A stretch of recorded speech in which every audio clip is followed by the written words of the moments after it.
Friends, welcome to our channel sir daily vlogs. అందరూ బాగున్నారా? మీరు బాగుండాలని నేను మనస్ఫూర్తిగా కోరుకుంటున్నాను. అలాగే నేను చాలా బాగున్నానండి. ఆఫ్టర్ లాంగ్ టైం ఈ వీడియోని చేస్తున్నాను.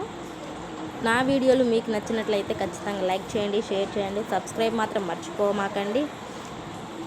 ఇంకా విషయానికి వస్తే మేము మొహరం రోజున నిడుముక్కుల దర్గా దగ్గరికి వెళ్ళామండి. అక్కడ మొహరం రోజున రొట్టెలు వదులుతారు. నేను కూడా రొట్టెలు వదలాలని వెళ్ళాము.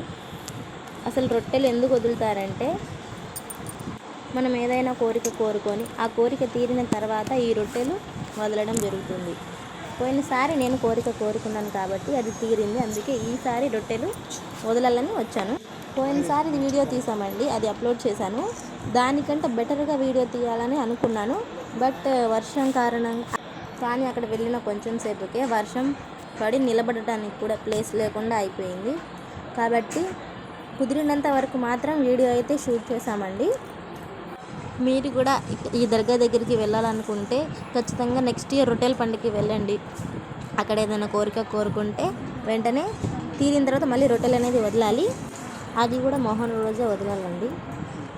చూడండి, మేమైతే నుంచొని నాకైతే కాళ్ళు బాగా నొప్పి వచ్చేసినాయి. ఆ నైట్ అంతా ఆ వర్షంలో తడుచుకుంటా మేమైతే నుంచున్నాము. నాకైతే చాలా కష్టంగా అనిపించింది. అయినా కానీ రొట్టెలు వదలాలని పట్టుతోటి ఆడే నుంచున్నాను. ఆ బావిలో అనేది రొట్టెలు వదలాలండి. అది కూడా కోరిక తీరిన తర్వాత వదలాలి. ఒక పక్క వర్షం పడుతుంది, ఒక పక్కనేమో మేము నుంచున్నాము. మా బాబాయ్ అయితే ఈ వర్షంలో అసలు ఉండలేక చలికి ఎంత ఏడ్చాడంటే అసలు చెప్పలేను. ఆ వర్షంలోనే దేవుడికి అంత గంధం ఎక్కించడం అవన్నీ ఆ వర్షంలోనే చేసాము మేము తడుచుకుంటా. ఆ బాబా గారు కూడా వర్షంలో తడుచుకుంటేనే గంధం ఎక్కించడం, జెండాని ఎత్తడం అవన్నీ బాబాగారు కూడా వర్షంలోనే చేశారండి. అది కూడా 4 o'clock మొదలు పెడితే మార్నింగ్ తెల్లవారు 4-5 ఆ టైం అయిందండి ఆ రొట్టెలు వదలటానికి. మొన్న ఈసారి అయితే బాగా లేట్ అయింది. పోయినసారి అయితే 12-1 కల్లా అయిపోయింది. రొట్టెలు వదిలేసి అందరూ వెళ్ళిపోయారు. ఈసారి అయితే చాలా లేట్ అయింది కాబట్టి మేము అక్కడే స్టే చేయాల్సి వచ్చింది. మేము మళ్ళీ తిరిగి ఇంటికి వచ్చేసరికి ఆఫ్టర్నూన్ 1 అయింది. ఇంటికి వచ్చేసరికి మీకు డౌట్ రావచ్చు, నిజంగానే కోరికలు తీరుతాయా అని. అవునండి, నిజంగానే కోరికలు తీరుతాయి. మేము కోరుకున్నది తీరింది కాబట్టి నేను రొట్టెలు వదలటానికి వెళ్ళాను.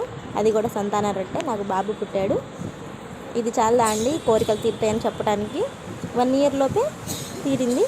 సో రొట్టెలు వదిలేసాము. నెక్స్ట్ జెండా ఎత్తిన తర్వాత ఏంటంటే, జెండా కింద నుంచి వెళ్ళినప్పుడు ఆ కోరికలు అనేది కోరుకోవడం జరుగుతుంది. అది కూడా 3 సార్లు తిరిగినప్పుడు, ప్రదక్షిణలు చేసినప్పుడు ఆ కోరిక అనేది కోరుకోవాలి. ఖచ్చితంగా నెరవేరుతుందండి. మీరు కూడా ఎప్పుడైనా వెళ్తే మంచి కోరికలు కోరుకోండి, ఖచ్చితంగా నెరవేరుతాయి. అంతేనండి ఈ వీడియో. లైక్ చేయండి, షేర్ చేయండి, సబ్స్క్రైబ్ మాత్రం మర్చిపోమాకండి. మీరు ఇచ్చే లైక్లు సబ్స్క్రైబ్ నాకు చాలా యూజ్ అవుతుందండి. ఈ వీడియో అప్లోడ్ చేయడం కొంచెం లేట్ అయ్యింది. Thank you for watching. Please subscribe.